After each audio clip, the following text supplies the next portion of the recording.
चलो ध्यान दो जरा, एक मिनट सुनो, मैं करता हूँ जो भी करना है। तो सबसे पहले तुमको मैं बताऊं अपने ने अभी तक पढ़ा क्या गया, एक बार थोड़ा सा क्लिप्स रिवाइज करते हैं कि एटॉमिक स्ट्रक्चर स्टार्ट किया था हमने, उसमें बहुत सारे मॉडल्स पढ़े थे हमने, बहुत सारे ड्रॉबैक, बहुत सारे पोस्टुलेट्स आया था, ठीक है। मैंने बोला था उसके ऊपर भी सवाल बनते हैं, याद है कि नहीं याद है कुछ? ओके, बहुत अच्छा। इसके बाद मैंने आपको बताया calculation of radius, energy, time period, ये सब। टाइम पीरियड याद है क्या कुछ? कैसे निकाला था टाइम पीरियड हमने? कैसे निकाला था टाइम पीरियड का कैलकुलेशन? 2 पाई r अपॉन v। भाई अच्छा, तुम लोग घर पे गए मतलब अभी कुछ दिनों में सब भूल गए हो गया, छपाचट याद होना चाहिए, एग्जाम पास आ रहा है भाई, कि अभी एकदम से भूलना नहीं है। जरा बताओ टाइम पीरियड के लिए क्या था? 2 पाई r अपॉन v। चलो याद नहीं तो कर लेते हैं ना। r का क्या होता है? r equal to 0.529 n square by z angstrom, मतलब n स्क्वायर बाई z आता है ऊपर में, और v में क्या आता है? 2.18 into 10 to the power 6 z by n, n square नहीं, z by n मीटर पर second. So means what? r में आएगा n स्क्वायर बाई z, और इसमें z by n था तो n ऊपर चला जाएगा, राइट। सो क्या आ जाएगा? n cube upon z square आता है क्या? ओके ठीक है। सो ये टाइम पीरियड का। अच्छा चलो तुमसे एक और चीज पूछ लेता हूं मैं, कभी कभी तुमसे एंगुलर स्पीड का पूछ लेंगे कि एंगुलर स्पीड किसके प्रोपोर्शनल होगा, बता सकते हो क्या? ओमेगा के लिए? अरे यार v equal to r omega, so omega equal to v upon r। So मैं लिखता हूँ v अपॉन r, और v का क्या होता है भैया? 1/n। अब ये उल्टा हो जाएगा एग्जैक्टली 2 पाई, अरे time period equal to 2 pi by omega ना, तो वहां से पता है क्या हो जाएगा प्रोपोर्शनल, बताओ जरा। अरे टाइम पीरियड का उल्टा क्या आएगा ये? Upon n cube, z square upon, n cube, right, z square upon n cube आ जाएगा। सही बात है ना। अब देखो एक दो एक आधा छोटे छोटे सवाल और कैसे बनते हैं। अब जैसे मैं तुमको कुछ रियलाइज कराने की कोशिश करता हूँ। बेसिकली मॉडर्न फिजिक्स है क्या? क्या है मॉडर्न? अभी तक एटॉमिक से जो हम पढ़ रहे हैं उसमें हो क्या रहा है? उसमें न्यूक्लियस है जो कि बीच में बैठा हुआ है, उसके चारों तरफ कौन घूम रहा है? कौन घूम रहा है? इलेक्ट्रॉन। इलेक्ट्रॉन मतलब चार्ज पार्टिकल ना, क्या चार्ज पार्टिकल? Charge particle. कैसा चार्ज? Negative charge. तो देखो एक मान लेते सर ये प्लस जेड कुछ तो भी है, हालांकि इससे हमको कोई लेना देना नहीं है। अभी जो हम क्वेश्चन कर रहे हैं उसमें ऐसे क्वेश्चन आएंगे। मान लो एक इलेक्ट्रॉन है जो कि इस तरह से घूम रहा है इसके चारों तरफ, उसकी स्पीड भी है कुछ दी हुई है अपने को, रेडियस भी है कुछ डिफाइंड, रेडियस है, डिफाइंड स्पीड है, सब कुछ डिफाइंड है। हमसे पूछेगा इसकी वजह से जो मैग्नेटिक फील्ड होगा वो अलग अलग ऑर्बिट में और अलग अलग एटम के लिए क्या रिलेशन होगा उसका, हो सकता है कि नहीं मैग्नेटिक फील्ड। अरे भैया चार्ज पार्टिकल जब चलते हैं तो क्या जनरेट करते हैं भैया? Electric field. Electric field and magnetic field both depends upon the case. अगर मान लो कि इलेक्ट्रिक फील्ड अगर रेस्ट में, सॉरी चार्ज पार्टिकल रेस्ट में, तो क्या है जनरेट करेगा? अगर वो मोशन में है तो भैया एक मिनट मोशन में तो पूछना पड़ेगा किस टाइप का मोशन है ना। अगर वो एक्सेलरेशन चल रहा है या मतलब सिंपल कांस्टेंट स्पीड से चलेगा, कांस्टेंट स्पीड से चलेगा तो electric and magnetic both, and अगर एक्सेलरेशन चलेगा तो क्या ऐड हो जाएगा उसमें? इलेक्ट्रोमैग्नेटिक वेव उसमें ऐड हो जाएगा, और कुछ नहीं। चलो ये सब तो बातें अपने को पता है। तो यहाँ से मतलब मेरा कहने का मतलब ये कहना ये चाहता हूँ कि सर यहाँ से मैग्नेटिक फील्ड डेवलप होगा, तो पूछा मैग्नेटिक फील्ड का जेड और एन के साथ क्या रिश्ता हो, कर सकते हैं क्या? कुछ लोग ऐसे सोच में पड़ गए यार क्या ऐसे फालतू सवाल पूछ रहे हैं, नहीं होगा कुछ भी रिश्ता, होगा कि नहीं होगा भाई? कैसे निकालेंगे लेकिन? सिंपल है। हाँ अरे तो आंसर बता दो ना इतने देर में, मुझे जो सर आइडिया दे रही है खुद से क्यों नहीं कर रही है? देखो यार सिंपल है, इतना भी कुछ करने की जरूरत नहीं। एक मिनट पीछे नहीं पलटना है, इधर ही देखना है, इधर देखो। मुझे एक फटाफट आंसर करना है, मुझे 10 सेकंड में इसका आंसर होगा। आप बताओ मैग्नेटिक फील्ड होता क्या है? अगर ये क्या है, एक लूप के ऊपर कोई चार्ज पार्टिकल घूम रहा है, एक लूप के ऊपर चार्ज पार्टिकल घूम रहा है, तो आपको कुछ सुना, मैं बोल दूं कि सर इसकी वजह से, अब ना या तो चार्ज की वजह से निकालो, आपने चार्ज की वजह से भी पढ़ा है बैट लॉ, एंड करंट की वजह से भी पढ़ा है, लेकिन मैं आपको आसान करने के लिए उसको करंट में लेके जाता हूँ, क्योंकि करंट में आप बार-बार क्वेश्चन सॉल्व करते हो कि एक लूप दिया हुआ है, रिंग अगर मान लो आपने पढ़ा होगा शायद ये क्वेश्चन कि सर अगर ये अल्फा एंगल अपने एंगल पे सबटेंड कर रहा है यहाँ पे और इसका अगर आई करंट फ्लो हो रहा है, इसकी रेडियस आर है, तो यहाँ पे मैग्नेटिक फील्ड का वैल्यू क्या होगा? पहले तो क्रॉस होगा, डॉट होगा, लो अरे क्रॉस होगा, हमेशा ध्यान रखो करंट के डायरेक्शन में चलो, करंट के डायरेक्शन में चलो, राइट साइड हमेशा क्रॉस, याद रखो इसको जीवन भर में, करंट के डायरेक्शन में चलो, राइट साइड हमेशा ही क्रॉस आएगा, कुछ लेफ्ट राइट करने की जरूरत नहीं, हमेशा ही फिक्स्ड है। अरे सही है, अब पूछेगा सर अगर पॉजिटिव चार्ज होगा तो पॉजिटिव चार्ज का डायरेक्शन करंट का डायरेक्शन ही होता है, इसलिए हमें अगर इलेक्ट्रॉन ले लेता तो उल्टा चलना होता है, जो मैंने बताया इसका उल्टा। तो करंट के डायरेक्शन में पॉजिटिव चार्ज, करंट के डायरेक्शन में चलोगे तो राइट साइड क्रॉस। अब ये क्रॉस फील्ड का वैल्यू कितना होगा भैया, आपने पढ़ा है ना, बोलो, म्यू नॉट अपॉन 4 पाई आई अल्फा। ध्यान रखो alpha should be in radian. Yes, अभी रुको, जितना बोल रहा हूँ ये समझ रहे हो ना, अल्फा क्या होगा, इन रेडियन होना चाहिए, समझ में आ रहा है ऐसा। अब ये हो गया ऐसा। अब मैं अगर रिंग की बात करता हूँ, किसकी बात करता हूँ, रिंग जिसका तुमने रट्टा मारा है, सही बात है ना। अगर रिंग का आर रेडियस है, ठीक है, 4 पाई यहाँ पे आर भी होता है रेडियस, ठीक है, 4 पाई आर। अब यहाँ पे अगर मैं बात करूँ तो ये क्या हो जाएगा, mu naught I upon 4 pi R. बच्चों वाली बातें सिखा रहा हूँ मैं सब। अल्फा के यहाँ पे क्या डाल दोगे आप, यहाँ पे 2 पाई, और ये 2 पाई से ये क्या हो जाएगा 2r, आपका आंसर हो जाएगा mu naught I upon 2r। यही रटते हो ना तुम कि रिंग की वजह से मैग्नेटिक फील्ड के सेंटर पे mu naught I upon 2r होता है ना दोस्तों, मैग्नेटिक फील्ड का वैल्यू। हाँ, तो ये बेसिक सी बात है, ये जनरल है जो कि आपको ध्यान रखना चाहिए कि किसी भी एंगल के लिए पूछ लो तो आपको ऐसे याद रखना। लेकिन ध्यान रखना alpha should be in radian, otherwise 0 degree मान लो या कुछ ऐसा हो जाए तो तुम्हारा आंसर भी 0 आ जाएगा। तो भाई जब खैर पॉइंट ये है, यहाँ पे समझते जरा कि अगर मुझे यहाँ पे मैग्नेटिक फील्ड निकालना है, अगर मुझे करंट पता होता, क्या पता होता, क्या पता होता यार, इस लोग आज क्या पता क्या 2 दिन से खा पी के आए, आज अभी भी नशे में दिख रहे हैं, जान जाओ ग्राहक, ठीक है। तो मुझे बताओ बाहर जाने को, अच्छा मुझे लगेगा मुझे प्रॉब्लम है। तो अगर मैं यहाँ पे करंट की वैल्यू निकालूं तो कैसे निकालना पड़ेगा, करंट निकाल सकता हूँ यहाँ पे डायरेक्ट, कैसे, एटॉमिक करंट इक्वल टू, नहीं मैग्नीट्यूड बात करना है मुझे, एटॉमिक करंट इक्वल टू क्या होगा, I इक्वल टू भाई चार्ज अपॉन टाइम पीरियड ले लो उसका, सही बात है ना, I/T ले लिया। अब मैं यहाँ पे मैग्नेटिक फील्ड तो लिख सकता हूँ, किसी एक रिंग के ऊपर आपका चार्ज घूम रहा है 2 पाई एंगल, तो करंट कितना होता है बताओ sir, mu naught I upon 2r होता है, तो मैंने लिख दिया म्यू नॉट I जो आपका एटॉमिक करंट है अपॉन 2, और r की जगह क्या डालो सर, ये वाला रेडियस, राइट, क्योंकि यही तो है लूप का आपका रेडियस, तो r ले लिया मैंने। अब ये I जो है, अब यहाँ से मुझे प्रोपोर्शनल लेना है, तो मुझे पता है I जो t के डायरेक्ट इनवर्सली प्रोपोर्शनल है, e तो कांस्टेंट, तो डायरेक्ट वैल्यू डालो थोड़ी देर के लिए, mu naught e upon 2rp, सही बात है, I ऊपर चला गया। अब मैं यहाँ से लिखूं magnetic field directly proportional to, direct लिख देता हूँ। R के लिए क्या लिख सकते हो आप, R इक्वल टू क्या होता है, फार्मूला बोलो, 0. सब लोग बोलेगा 0.529 n square by z angstrom.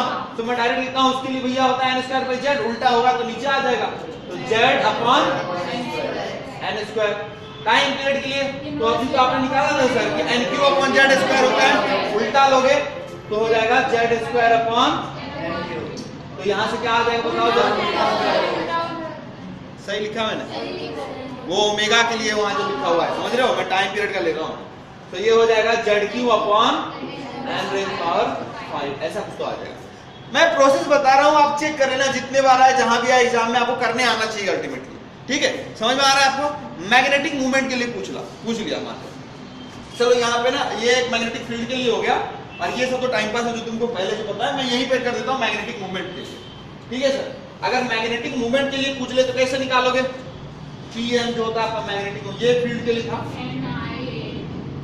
Obvious सी बात है मैग्नेटिक फील्ड की बात कर रहा हूँ।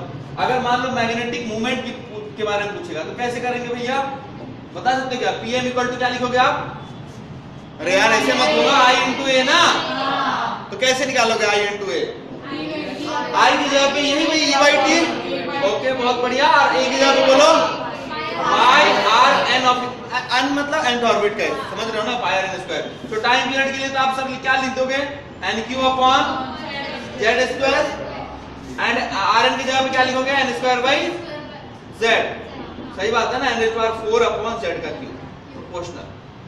कर सकते हो ऐसे क्वेश्चन, बहुत आसान है ना, ठीक है ना। तो अब इसको चेक, ठीक है देख लेना जो भी आया होगा, मुझे मालूम है, चेक करते रहना। मैं तुम्हें ये बता रहा हूँ, इस तरह के आप कितने भी सवाल पूछने दो, छोटे बड़े कहीं भी आने दो, आप कर लेना। ग्राफ पूछ ले, मान लो क्वेश्चन को और टफ किया उन्होंने और ग्राफ पूछ लिया, समझ रहे हो, तो ये आपको करते आना चाहिए, थोड़ा आइडिया होना चाहिए, कॉन्सेप्ट जितना था उतना खत्म हो गया। इसके बाद आप जहां से जो टूल मिल रहा है उसको उसमें यूज करके वो कहीं से कहीं फिट कर सकते हो क्वेश्चन को, ठीक है।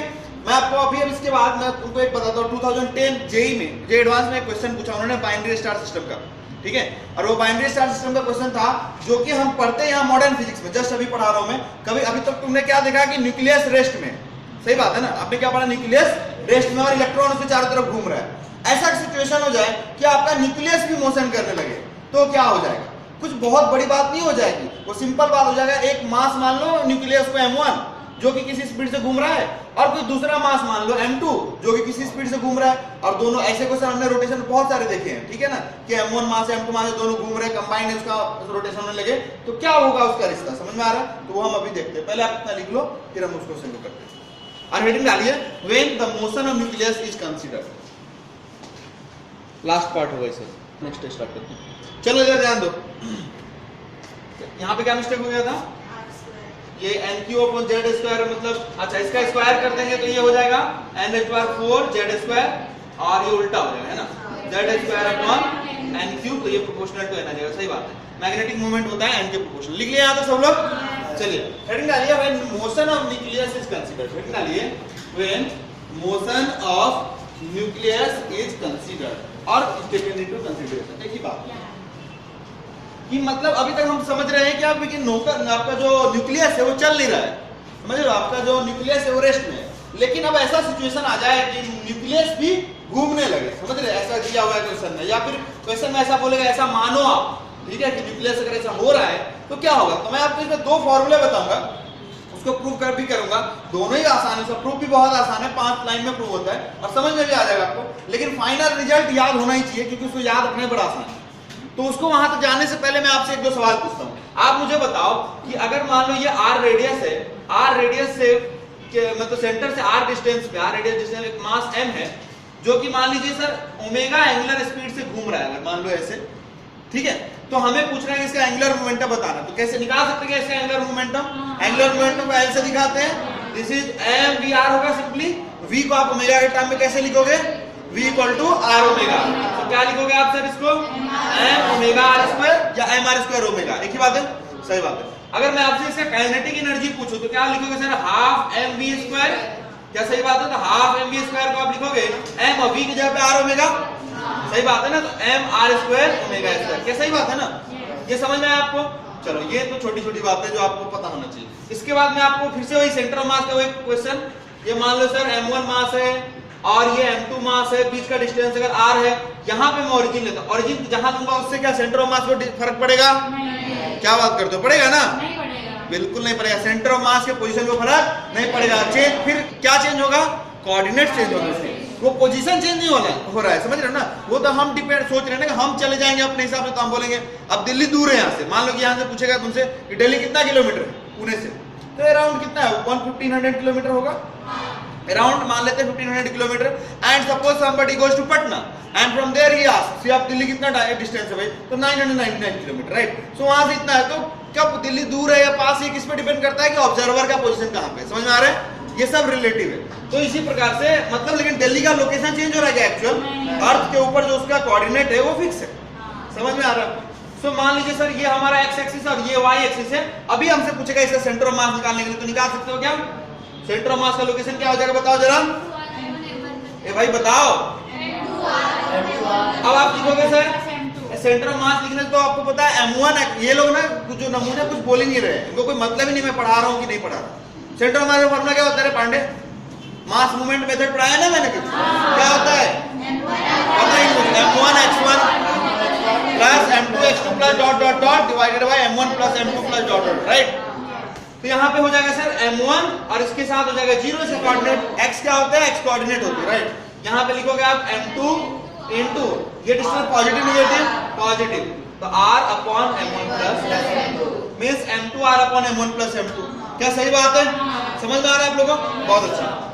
तो अब हम ये सब चीजों का जो है ना छोटी छोटी इसका यूज करेंगे। देखिए जरा सर क्या हमारे पास ये न्यूक्लियस है, इसको मैं n से दिखाता हूँ, चलो, या प्लस जेड ही रहने थोड़ी देर के लिए, ये प्लस जेड ही हमारा न्यूक्लियस है और इसके चारों तरफ एक इलेक्ट्रॉन जो है वो रिवॉल्व कर रहा है, ये तो पहले से हम जानते थे। अब क्या हो रहा है सर, ये जो प्लस जेड है जो कि यहाँ इसके सेंटर पे होता है नॉर्मली, यहाँ से जो इसका डिस्टेंस है वो उसको डिस्टेंस मान लेते हैं r है टोटल डिस्टेंस, ठीक है सर। अब जो ये टोटल डिस्टेंस मतलब वो डिपेंड करेगा ये कौन से ऑर्बिट में है, अगर मान लो ये फर्स्ट ऑर्बिट में है तो डिस्टेंस हो जाएगा कितना बताओ, और अगर हाइड्रोजन एटम है तो 0.529 एंगस्ट्रॉम, दैट्स इट, n और z दोनों 1 हो गया, तो बहुत अच्छी बात है। तो यहाँ पे अब बोला कि सर ऐसा आप सिचुएशन एज्यूम करो कि दिस आपका जो न्यूक्लियस है ये भी रोटेट कर रहा है।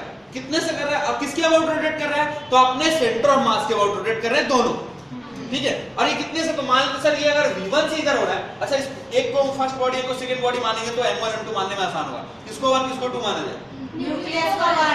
न्यूक्लियस को 1, ठीक है। चलो तो इसको v2 मान लेता हूं, इसका मास जो है सो m2 मान लेता हूं, और ये v1 मान लेता हूं इसका, और इसका मास m1 मान लेता हूं। ध्यान रखना आप साइड में क्या लिख लेना कि sir this m1 is nothing but mass of nucleus, समझ रहे हो क्वेश्चन के लिए, एंड m2 जो है वो क्या है? Mass of electron.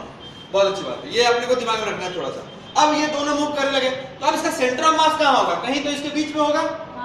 मान लेता हूं यहाँ पे सेंटर, और यहाँ से ये डिस्टेंस को 1 माना तो r1 मान लेता हूं, इसको r2 मान लेता हूं, ठीक है। अब मुझे r1 r2 पहले निकालना पड़ेगा, राइट, क्योंकि r1 r2 अपने को पता थोड़ी है, तो उसके लिए पहले सेंटर ऑफ मास चाहिए अपने को। तो सेंटर ऑफ मास का कोऑर्डिनेट अगर निकालना हो तो आपको पता है सेंटर ऑफ मास कैसे निकालते हैं? अरे भाई बोलो क्या होगा?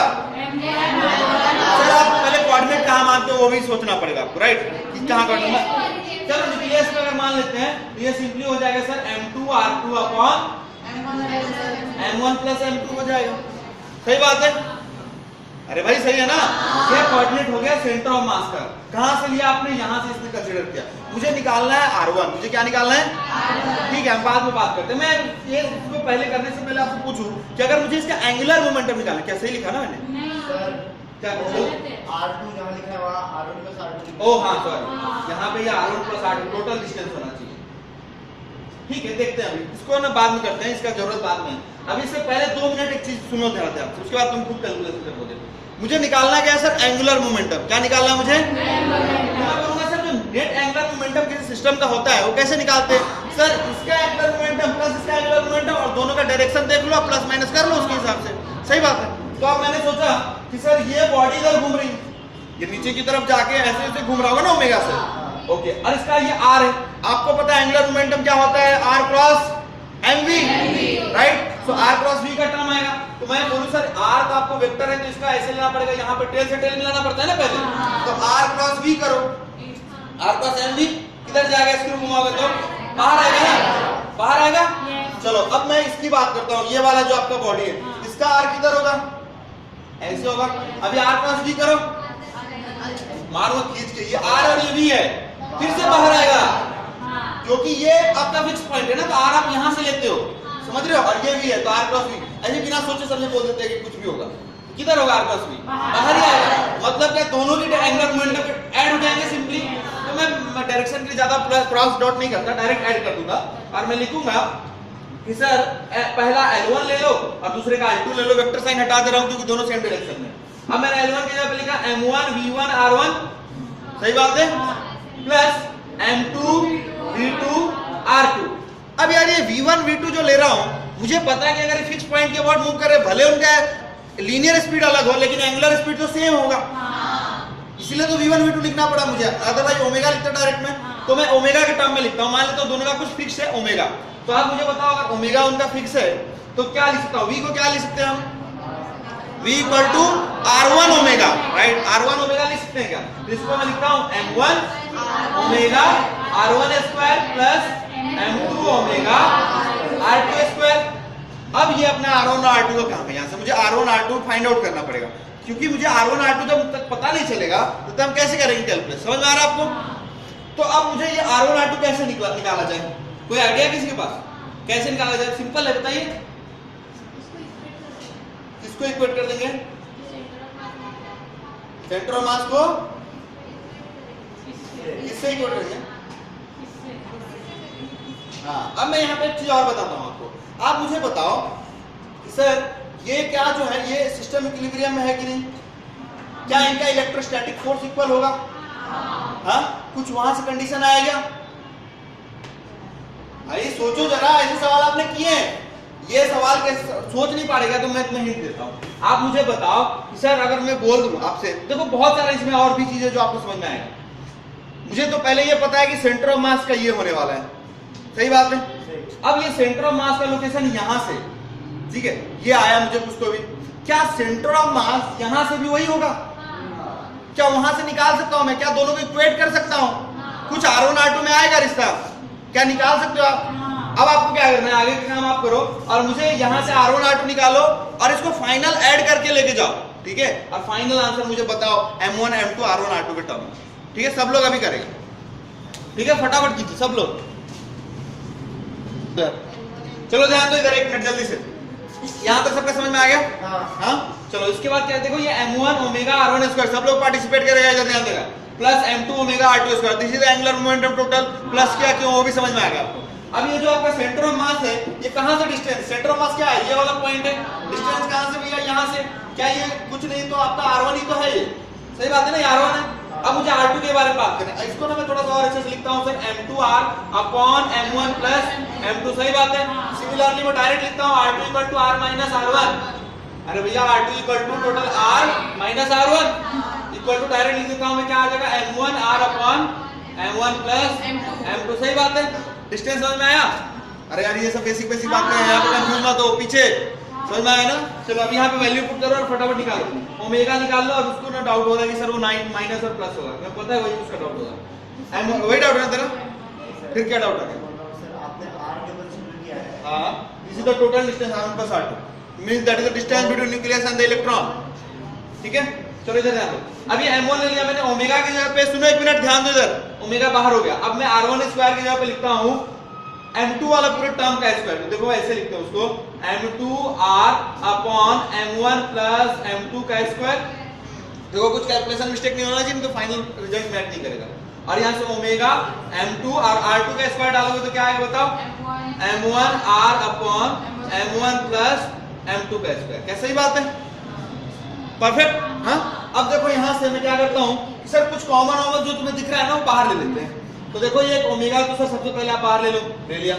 अब यहाँ पे देखोगे आप, सर ये M1 ये M2 स्क्वायर R स्क्वायर आएगा और नीचे M1 M2 का होल स्क्वायर आएगा, वो भी बाहर आएगा, तो मैं उसको भी बाहर ले लेता हूँ, M1 प्लस M2 का होल स्क्वायर ले लीजिए बाहर।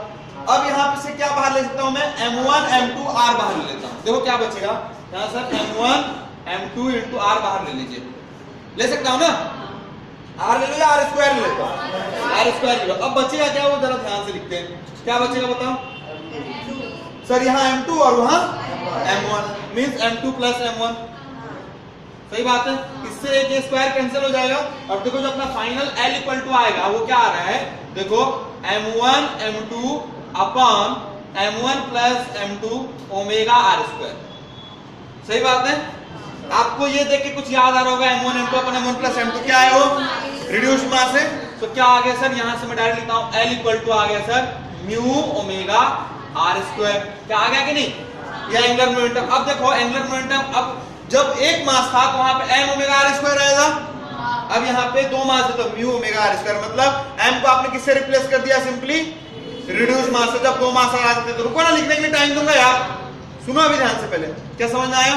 सिमिलरली आप जब घर पे या कहीं पे भी करते हैं बाद में काइनेटिक एनर्जी का फॉर्मूला निकालोगे तो हाफ mv स्क्वायर जहां पे आया था, half m omega square r square, समझ रहे हो, वहां पे आपका डायरेक्ट आंसर आ जाएगा half mu omega square r square, हाँ वही मतलब r स्क्वायर ओमेगा स्क्वायर। ये दोनों फार्मूला आपको याद रखना है, समझ रहे हो। नीट वगैरह जैसे छोटे छोटे एग्जाम में तो आए नहीं अभी तक, लेकिन जे एडवांस में एक बार ये एंगुलर मोमेंटम के लिए आया था। और वो कहाँ पे आया था, पढ़ाया जाता है मॉडर्न फिजिक्स में हमेशा से, ऐसा नहीं कि मैं आज पढ़ाना शुरू किया है जब से जेई में आया तब से, नहीं, उससे पहले से ही पढ़ा रहा हूँ मैं, समझ में आ रहा है कि न्यूक्लियस का जब मोशन कंसीडर होने लगे तो। लेकिन 2010 जेई में ये कहाँ पे आया, ग्रेविटेशन में आया, एटॉमिक स्ट्रक्चर में नहीं आया, वहां पे उन्होंने ग्रेविटेशन, बाइनरी स्टार सिस्टम, दो स्टार है दोनों के बीच का डिस्टेंस ऐसे और दोनों इस तरह से घूमने लगे तो बताओ एंगुलर मोमेंटम क्या हो जाएगा, ठीक है। उनका मास वास दिया था और उसका आंसर 5 वगैरह आ रहा था, कुछ तो इंटीजर आंसर टाइप में आया था। तो ये आसान सवाल है, बहुत मुश्किल सवाल नहीं है, पूछे जा सकते हैं आपसे भी, नया सवाल बन के आपके एग्जाम में आ जाएगा, ठीक है। तो कर लोगे ना। एक और इंपॉर्टेंट चीज, रुक जाओ मैं इसी फ्लो में बताता हूँ तो भूल जाऊंगा कि सर मोमेंटम की बात बताता हूँ। आपको पढ़ाया होगा सर ने कि magnetic movement upon mechanical movement, magnetic movement होता है ना, राइट, हाँ, और ये मोमेंटम होता है, राइट, जो P वगैरह होता है।